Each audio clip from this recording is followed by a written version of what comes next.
Assalamualaikum warahmatullahi wabarakatuh. Nama saya Yati Wulandari. Saya mahasiswa Pendidikan Profesi Nurse angkatan 25.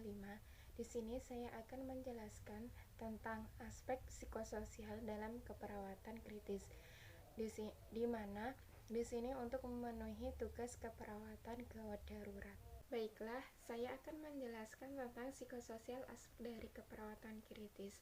Nah, sebelum saya menjelaskan dari aspek psikososial keperawatan kritis, kita harus mengetahui terlebih dahulu apa itu ruangan kritis.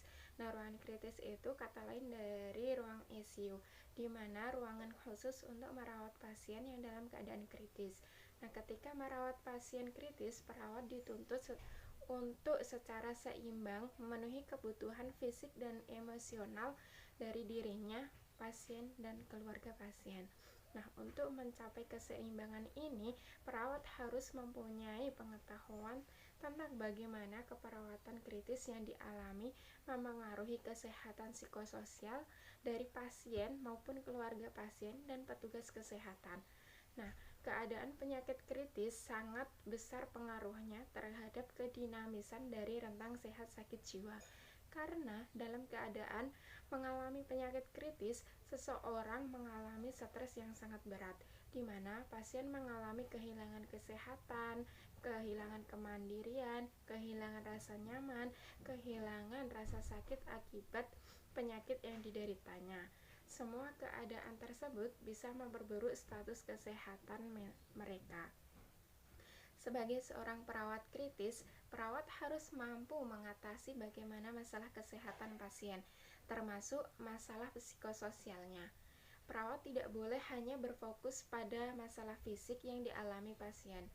Kegagalan dalam mengatasi masalah psikososial pasien bisa berdampak pada semakin memburuknya keadaan pasien, mungkin akan mengalami kecemasan yang semakin berat dan menolak pengobatan. Aspek psikososial keperawatan kritis meliputi unsur sensori, tidur dan periodisitas, dan kekacauan mental akut atau delirium. Nah, unsur dari input sensori itu pada umumnya input sensori menggunakan stimulus kelima panca indera. Nah, kualitas dan kuantitas stimulus sangat mempengaruhi setiap individu, dan persepsi setiap individu terhadap stimulus sangat bervariasi, mulai dari senang atau tidak senang, diterima atau diinginkan, bahkan tidak diinginkan. Sedangkan untuk aspek dari kekacauan mental akut atau delirium, biasanya pasien diterima di unit perawatan kritis juga mengalami trauma yang sangat serius atau penyakit yang dialami secara tiba-tiba, di mana secara otomatis menempatkan mereka pada resiko untuk berkembangnya kekacauan mental akut. Status kekacauan mental akut ini mempengaruhi fungsi kognitif, perhatian, dan siklus tidur bangun. Dampak dari psikososial pada pasien kritis ini biasanya mengakibatkan pasien itu mengalami ansietas atau kecemasan, kemarahan, konfusi, depresi, keputusan, ketidakberdayaan, deprivasi tidur, dan distres spiritual. Nah, upaya untuk mengatasi masalah psikososial ini biasanya perawat melakukan modifikasi lingkungan atau perawat melakukan modifikasi lingkungan di ruang perawatan kritis atau di ruang ICU. Yang kedua yaitu melakukan terapi musik.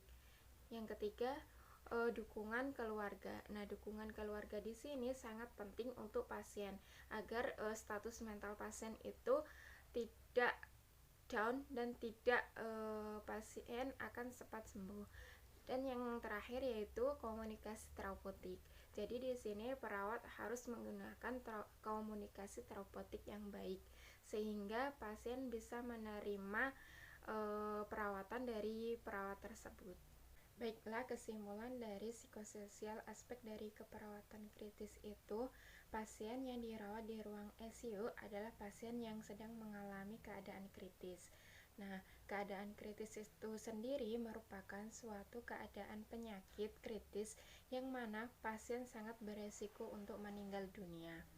Pada keadaan kritis ini, pasien mengalami masalah psikososial yang sangat serius dan karenanya perlu diperhatikan dan penanganannya yang sangat serius dari perawat dan tenaga kesehatan lain dalam merawatnya.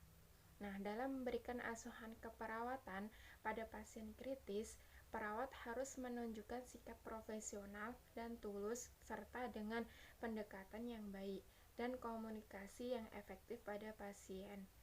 Nah, mungkin itu saja yang dapat saya sampaikan tentang psikososial aspek dari keperawatan kritis.